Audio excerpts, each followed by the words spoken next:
네, 안녕하세요. 저는 코넬 대학교에서 리서치 어소시에이트로 연구를 하고 있는 이소형입니다. 발표에 앞서 오늘 이런 자리를 만들어주신 브릭 관계자분들과 또 이 자리에 참여해주신 여러 연구자분들께 감사를 드리고 싶습니다. 저희 연구실은 주로 장티푸스를 일으키는 것으로 알려져 있는 균주 살모넬라 타이피와 관련된 질병 기전 및 숙주와의 상호작용에 대한 연구를 진행을 하고 있습니다. 특히 이 살모넬라가 숙주 감염 시에 발현하는 엑소톡신에 대해서 연구에 중점을 두고 있습니다. 그래서 오늘의 발표는 이 살모넬라의 엑소톡신들이 어떻게 숙주에 적응하게 되었는가에 대해서 이야기해 보려고 합니다. 먼저 살모넬라 엔테리카는 그람 네거티브 박테리아에 속하고 혈청형에 따라서 사람이나 동물 숙주에서 타이포이드 피버, 즉 장티푸스나 식중독을 일으키는 병원균으로 알려져 있습니다. 이 균주의 혈청형은 현재까지 2,600개 이상이 분리 동정이 되어 있습니다. 이 균의 주요 감염 원인은 오염된 물에 직접적 혹은 간접적인 섭취이며 장을 통해서 감염이 이루어지게 됩니다. 때문에 상하수도 시설이 취약한 개발도상국을 중심으로 유행하는 질병입니다.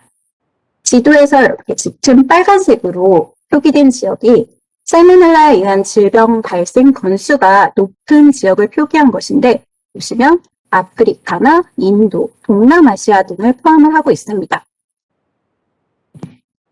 이 살모넬라 엔테리카는 흥미롭게도 이 혈청형에 따라서 사람에게서 나타나는 질병 양상이 달라집니다.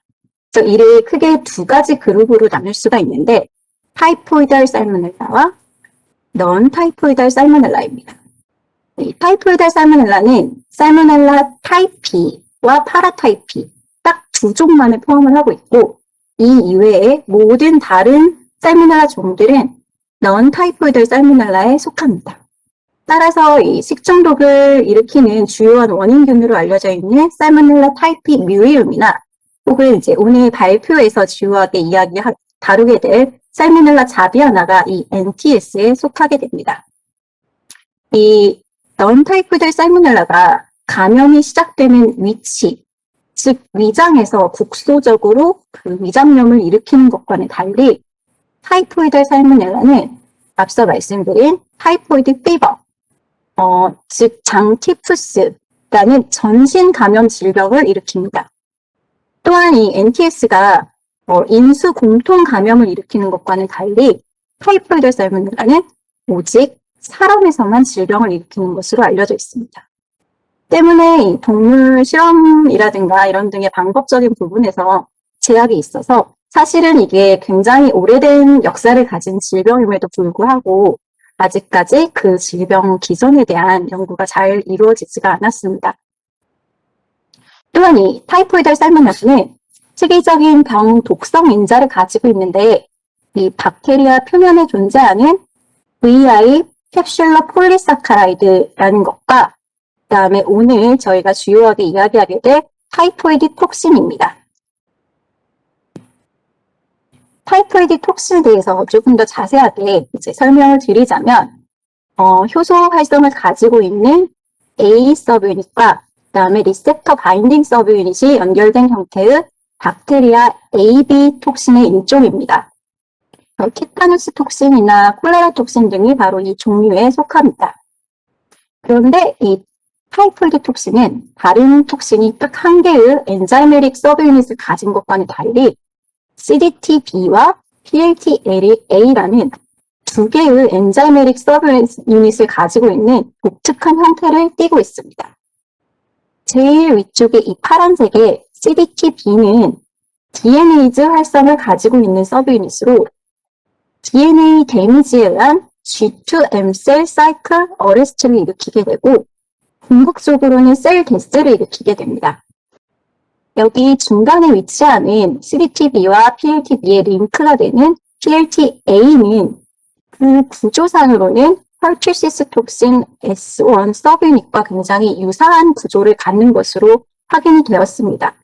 따라서 아마 모노 ADP 라이보실 트랜스퍼레이즈일 것이다 라고 예상은 하고 있습니다만 아직까지 이 병원성과 관련된 정확한 기능은 밝혀진 바가 없습니다. 그리고 이 가장 아래쪽에 PLTB가 바로 리셉터 바인딩 서브유닛입니다. 호모펜타머 5개의 동일한 서브유닛으로 이루어진 구조를 가지고 있으며 이 서브유닛을 통해서 리셉터 미디에이티드 엔도사이토시스와 엑소사이토시스가 일어나게 됩니다. 이 톡신의 리셉터는 NU5AC, 즉 N-아세틸 드라미닉 애시드로 이루어진 글라이칸입니다. 타이포이드 톡신은 박테리아가 숙주에 감염이 되어 있는 상태, 즉 인트라셀룰러 박테리아일 경우에만 발현이 됩니다. 그래서 이렇게 발현된 독소는 이 살모넬라 컨테이닝 백큐이라는 굉장히 특이적인 구조 내에서 존재를 하다가 리셉터에 바인딩을 하고 이후에 엑소사이토시스를 통해서 감염된 세포의 바깥으로 시크리션이 일어나게 됩니다. 이렇게 시크리션된 톡신은 이웃하는 세포나 혹은 조금 더 많이 움직여서 그 이웃의 세포들의 리셉터에 바인딩을 해서 엔도사이토시스가 일어나게 되고 골지 이하를 통해서 이렇게 쭉 거쳐가면서 각 서브유닛이 분리가 돼서 펑셔널한 형태를 띠는 것으로 알려져 있습니다. 특히 이 CDTB가 아까 말씀드린 DNase 액티비티를 가지고 있는 CDTB는 이렇게 분리가 된 이후에 핵으로 이동을 해서 DNA 데미지를 일으키게 됩니다. 그래서 처음 저희가 이 프로젝트를 시작을 하게 된 계기는 저희는 이제 처음에 말씀드렸듯이 타이포이드 톡신이라는 이 비올런스 팩터가 타이포이드 살모넬라에만 특이적으로 존재하는 것이라고 생각을 하고 있었습니다.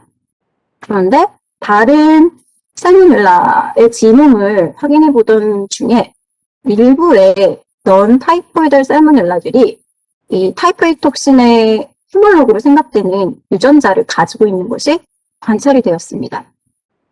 그래서 시작된 질문이 과연 이 타이포이드 톡신 호몰로그들이 정말로 숙주 감염이 되었을 때 발현이 되는가? 그리고 기능을 가지고 있는가? 였습니다.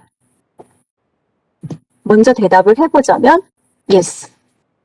이 논타이포이드 살모넬라 중에 하나인 자비아나를 가지고 사람의 소장 세포주에 감염을 시켰을 경우에 웨스턴 블랏을 통해서 호몰로그 톡신의 발현을 확인할 수가 있었습니다.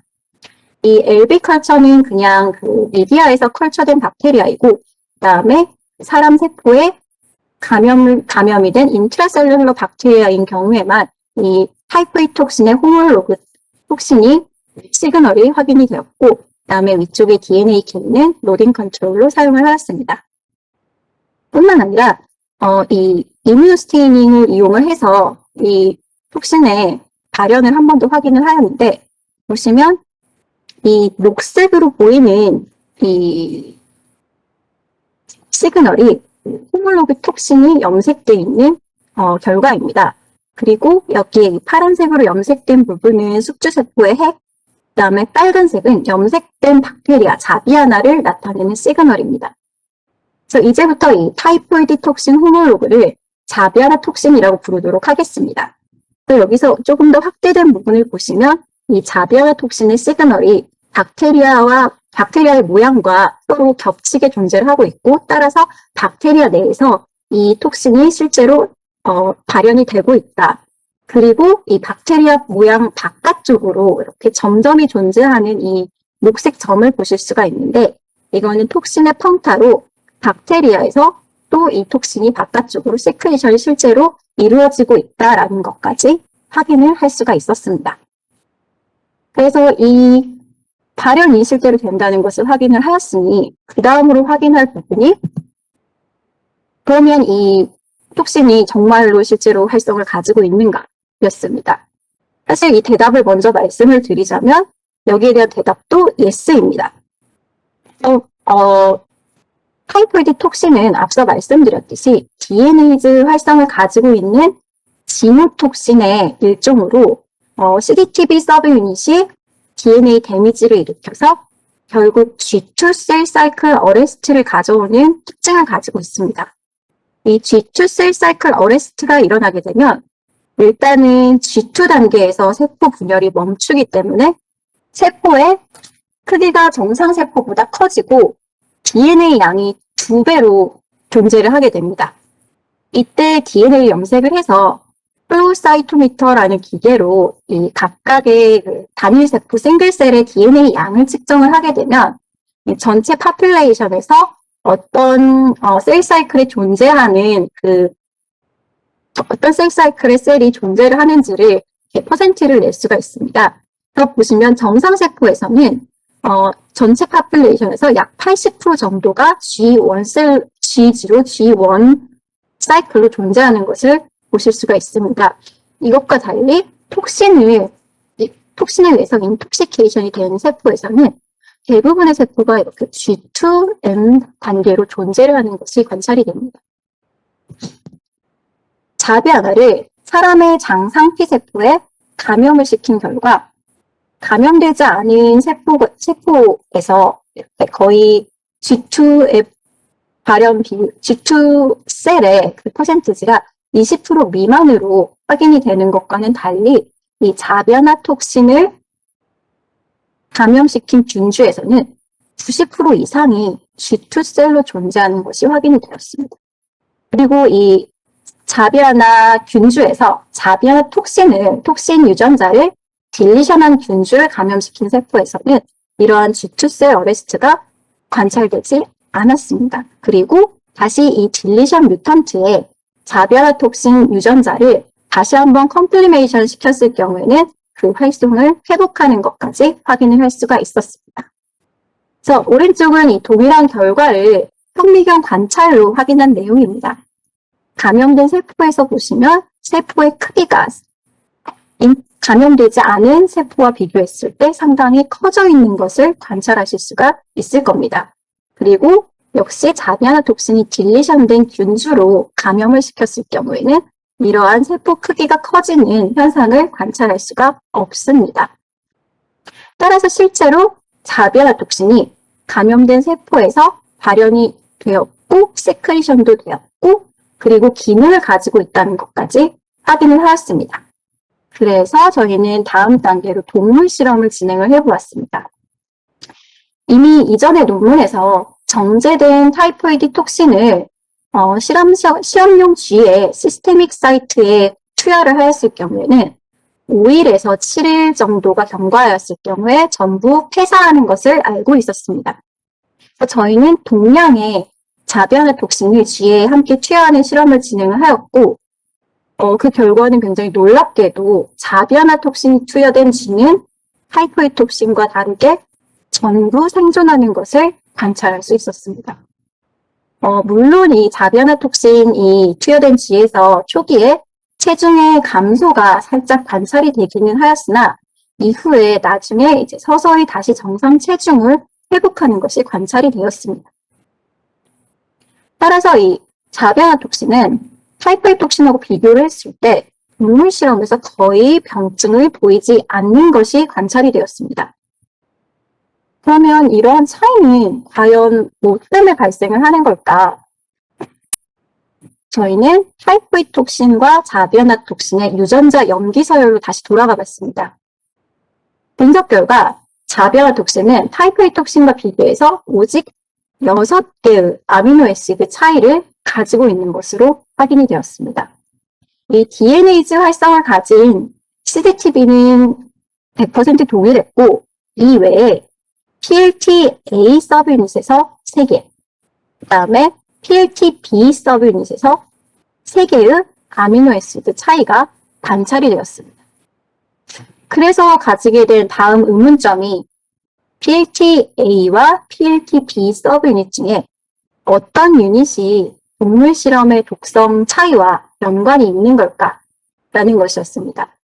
사실은 유력한 용의자는 이 리셉터 바인딩 서브유닛이었기 때문에 저는 다음과 같은 히메라 톡신을 만들어 봤습니다. 자비아나 톡신에서 PLTB 부분을 타이포이드 톡신의 PLTB로 치환한 키메라 톡신, 그 다음에 타이포이드 톡신에서 PLTB 부분을 자비아나 톡신의 PLTB로 치환한 키메라 톡신을 만들었습니다. 그리고 이 톡신을 가지고 동일한 동물 실험을 진행을 하였을 경우에 PLTB가 자비아나 톡신일 경우에는 위쪽의 서브유닛과는 무관하게 적은 독성을 가지고 있는 것이 확인이 되었습니다. 반대로 이 PLTB가 타이포이드 톡신의 PLTB일 경우에는 전부 쥐가 폐사하는 것을 확인을 할 수가 있었습니다. 그래서 결론이 이 자비아나 톡신에서 딱 3개의 아미노산 변화가 이 드라마틱한 독성의 차이를 나타낸다는 것으로 결론을 내렸습니다. PLTB는 리셉터 바인딩 서브유닛이기 때문에 이 아미노산의 차이가 아마 이 톡신의 리셉터에 대한 결합 선호도에 변화를 주었을 것이라고 생각을 할 수가 있었습니다. 그래서 다음으로 저희가 진행한 것은 글라이칸 마이크로어레이입니다. 타이포이드 톡신의 리셉터는 앞서 말씀드린 N-아세틸 유라미닉 애시드로의 말단을 가진 글라이칸입니다. 그래서 글라이칸 마이크로어레이는 이 다양한 종류의 글라이칸이 부착된 플레이트에다가 확인하고자 하는 물질, 여기서는 타이포이드 톡신 또는 자비아나 톡신을 처리해서 일정 시간 동안 반응을 한 다음에 각각 다른 종류의 글라이칸을 처리한 물질이 얼마나 바인딩을 하고 있는지를 측정을 해서 수치화를 하는 실험입니다. 자, 다시 결과로 돌아와서 위쪽은 자비아나 톡신에 바인딩하는 글라이칸, 그 다음에 아래쪽은, 위쪽은 타이포이드 톡신에 바인딩하는 글라이칸, 그 다음에 아래쪽은 자비아나 톡신에 바인딩하는 글라이칸에 대한 결과입니다. 여기서 이 파란색의 바가 높을수록 더 많은 바인딩을 하고 있다고 해석을 하시면 됩니다. 그래서 그래프에서 보시면 그리고 왼쪽에 이 노란색으로 표기된 부분과 오른쪽에 핑크색으로 표기된 부분으로 결과가 나누어져 있는 것을 보실 수가 있는데 이는 각각 알파2,3의 연결을 가진 글라이칸과 알파2,6 연결을 가진 글라이칸을 뜻합니다. 이 톡신의 리셉터로 알려져 있는 글라이칸에서 이 말단 N-아세틸 유라미닉 애시드와 바로 아래쪽에 갈락토스의 연결 형태는 이 알파2,3와 알파2,6 두 가지로 나누어집니다. 그래서 저희는 이 연결 형태에 따라서 다음과 같이 결과값을 나누어서 분석을 해보았습니다. 그래서 결과를 확인해 보시면 이 자비아나 톡신에서 각각의 결과에서 가장 드라마틱하게 차이가 나는 부분이 이 자비아나 톡신에서 핑크색 알파2,6의 바인딩이 타이포이드 톡신과 비교해서 낮은 것을 확인하실 수가 있습니다. 그리고 또 이 노란색 부분 알파2,3 글라이칸에 대한 바인딩 역시 타이포이드 톡신하고 비교를 하면 이 바수가 상당히 많이 감소를 한 거를 확인하실 수가 있습니다. 그래서 결국은 이 글라이칸 어레이 결과를 통해서 자비아나 톡신의 글라이칸 리셉터 바인딩이 타이포이드 톡신과 비교해서 알파2,3, 알파2,6, 특히 알파2,6의 바인딩이 감소한다는 것을 관찰할 수 있었습니다. 그렇다면 실제로 이 타이포이드 톡신하고 자비아나 톡신이 바인딩을 할 것으로 생각이 되어지는 동물의 장기에서 글라이칸의 발현 패턴이 어떻게 되는지를 형광현미경을 이용해서 확인을 해보았습니다. 각각 이 알파2,3와 알파2,6 글라이칸에 특이적으로 바인딩을 하는 것으로 잘 알려져 있는 렙틴이라는 물질이 있어서 이 물질을 이용해서 염색을 해보았습니다. 이 왼쪽은 실제로 감염이 일어나는 위치인 소장의 상피세포 조직을 이용을 해서 염색을 한 결과입니다. 그래서 보시면 제일 위쪽에 이렇게 빨간색으로 테두리가 지어져 있는 시그널이 있는데 이게 바로 자비아나톡신이 소장의 상피세포에 바인딩을 한 시그널입니다. 지금 예쁘게 라이닝을 이루고 있는 것을 확인하실 수 있습니다. 이와 동일하게 이 말1이라는 알파2, 3에만 특이적으로 결합하는 렙틴을 처리를 할 수 있을 경우에 이 자비아나톡신의 염색 패턴과 동일한 패턴을 확인할 수가 있었습니다. 반대로 이 알파2, 6에만 바인딩을 하는 SNA라는 렙틴으로 염색을 하였을 경우에는 이 상피세포 쪽에 바인딩이 하나도 보이지 않았습니다. 결론적으로는 이 소장세포에는 알파2, 6보다는 2, 3로 터미네이트된 글라이칸이 더 많이 존재한다는 것을 확인할 수 있었습니다. 그리고 이와 반대로 이 오른쪽은 그 타이포이드 톡신이 바인딩하는 것으로 알려져 있는 시스테믹 사이트인 뇌의 소동맥 내피와 그다음에 면역세포에서 나타난 결과입니다. 그런데 이 결과는 앞쪽의 소장 상피세포의 결과와는 상당히 다른 결과를 보여줍니다. 먼저 뇌에서는 대부분의 글라이칸이 알파2, 6로 발현하고 있는 것이 확인되었습니다. 그리고 이 면역세포에서도 알파2, 3도 존재를 하지만 특히 사람의 경우에서 이 알파2, 6가 100% 발현하고 있는 것이 확인이 되었습니다. 그리고 굉장히 재미있게도 이러한 글라이칸의 발현 양상은 각 균주의 감염 위치와 질병 양상, 패토제네시스와 밀접한 연관이 있었습니다. 타이피와 자비아나는 둘 다 처음 감염은 장내 상피세포를 통해서 이루어지고 이 상피세포는 자비아나 톡신과 타이포이드 톡신이 모두 잘 바인딩을 하는 알파2, 3 결합의 글라이칸을 우세하게 발현하고 있었습니다. 그러나 이 장에 국소적으로 질병을 일으키는 자비아나하고 달리 타이포이드 톡신은 전신 감염을 일으키는데 뇌 장애나 호중구 감소 등의 병증을 가져옵니다. 그런데 이러한 질병 양상과 관련된 뇌와 면역세포에서 타이포이드 톡신에만 결합 선호도가 높은 알파2, 6 글라이칸이 더 많이 발현되고 있다는 것을 알 수 있었습니다. 때문에 저희는 이 자비아나 톡신이 숙주 적응 과정을 거쳐서 이 로컬 인펙션만 이루어지고 또 이 질병 진행 방향이 이 로컬 장 내에서만 이루어지기 때문에 이 부분의 숙주 적응을 통해서 아미노산 염기서열이 바뀌는 방향으로 진화하지 않았을까라고 결론을 내렸습니다. 다음으로 저희가 궁금했던 것은 그러면 이 PLTB의 3개의 다른 아미노산 중에서 과연 어떤 아미노산이 이 글라이칸 바인딩 프로파일, 타이포이드 톡신과 자비아나 톡신의 글라이칸 바인딩 프로파일이 변화가 되는데 여기에 어떤 아미노에시드가 더 중요한 역할을 하고 있는가 였습니다.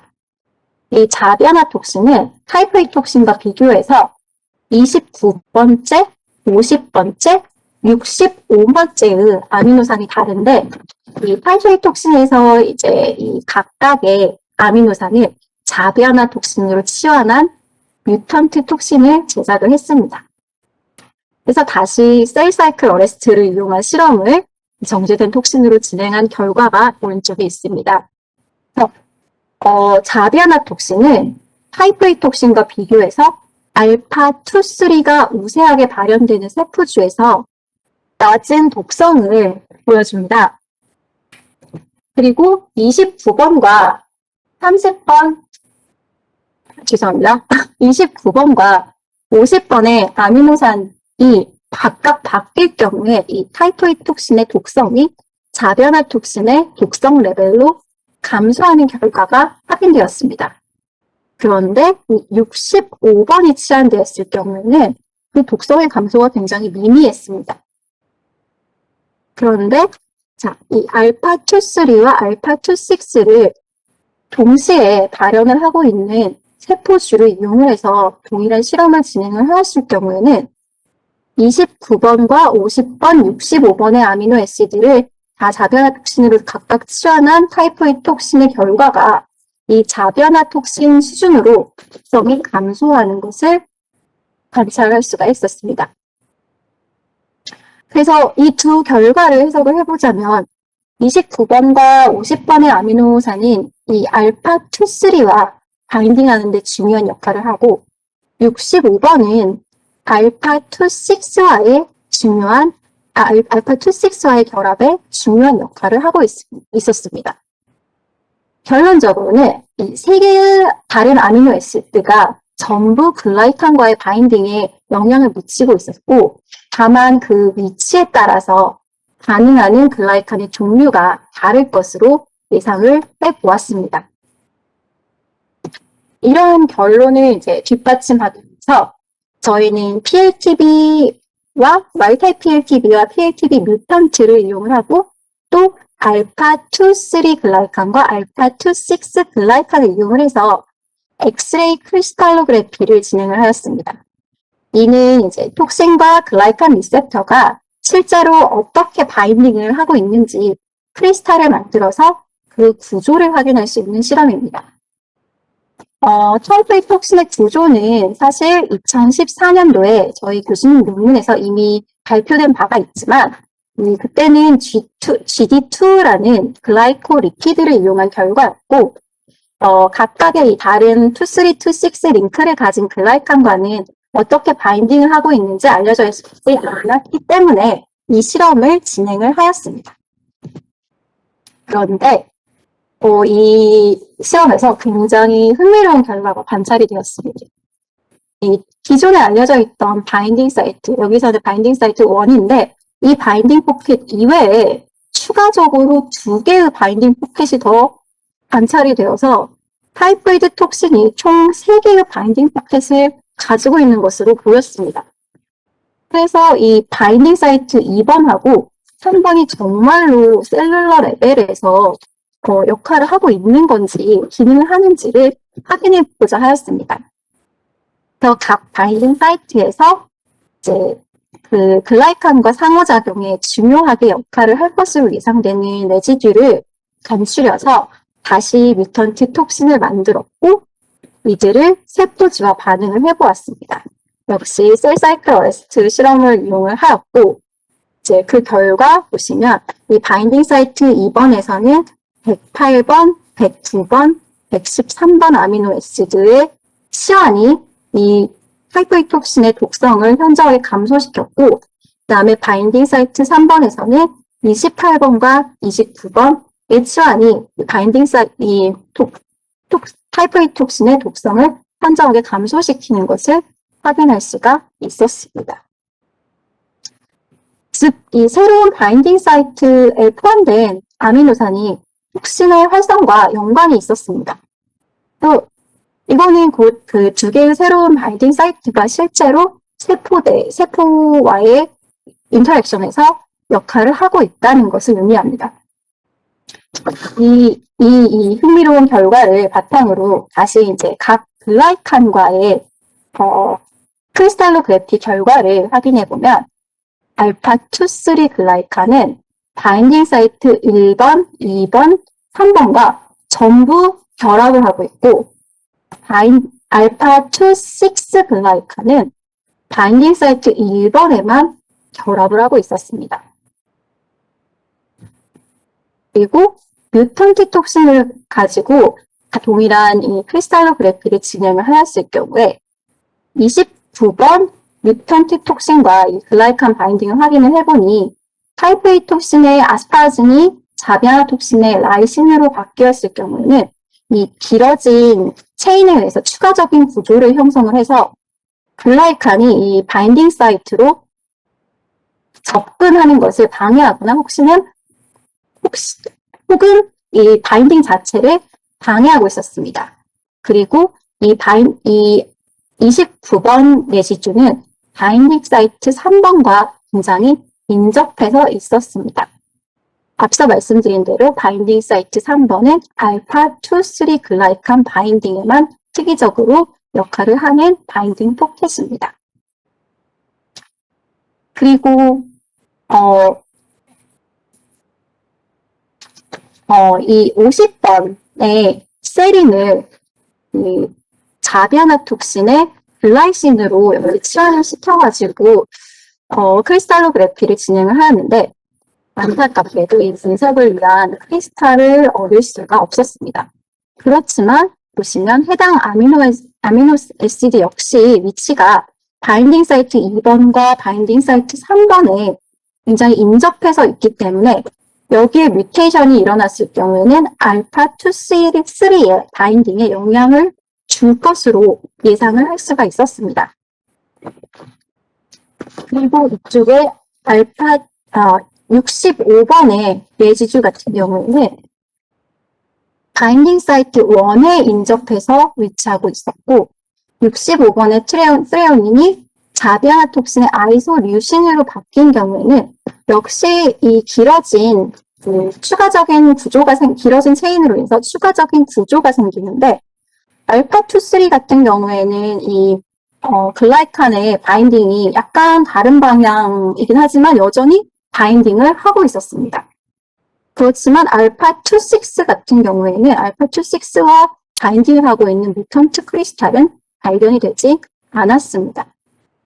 따라서 이 자비아나톡신에서 29번과 50번의 아미노산의 염기 서열의 변화는 알파2, 3 글라이칸과의 바인딩의 확률을 줄이고 그 다음에 이 65번 아미노산의 변화는 알파2, 6와의 바인딩을 감소시킨다는 결과를 앞서 셀 실험을 통해서 했던 결과를 다시 한번 확인을 하였습니다. 그리고 이거는 이제 좀 다른 내용이지만 마지막으로 면역 반응과 관련된 굉장히 흥미로운 결과를 발견을 해서 수발을 해보았습니다. 이 자비아나톡신과 타이프 2 톡신은 앞서 말씀드린 대로 6개의 아미노애시드 이외에 동일한 염기 서열을 가지고 있기 때문에 독성이 적은 자비아나톡신에 만약에 먼저 노출이 되었을 경우에는 이 자비아나톡신에 대한 그 면역 반응이 활성화가 되고 그러면은 이 활성화된 면역 반응에 의해서 이후에 타이프 2 톡신에 대해서 노출이 이루어졌을 경우에 이 타이프 2 톡신의 독성에 대한 프로텍션이 가능하지 않을까라는 가설을 세웠습니다. 그래서 실제로 동물 실험을 한 결과 자비아나톡신을 투여한 쥐에서 타이포이드 톡신에 대한 이뮤노글로불린 G가 형성이 되는 것을 확인할 수가 있었습니다. 그리고 자비아나톡신 혹은 그냥 자비아나 균주 자체를 미리 투여를 해서 이 면역 반응을 형성한 다음에 여기에 치사량의 타이포이드 톡신을 투여하였을 경우에는 이 앞선 이 자비아톡신과 자비아나 박테리아 자체로 인해서 만든 면역 반응을 활성화시키지 않은 쥐하고 비교했을 때 100% 프로텍션이 되는 것을 확인을 할 수가 있었습니다. 그래서 미리 자비아나 톡신이나 자비아나 균주 자체가 투여되지 않은 쥐는 100% 폐가하였고 이 미리 면역 반응을 거친 쥐 같은 경우에는 병증을 보이지 않고 다 살아남았습니다.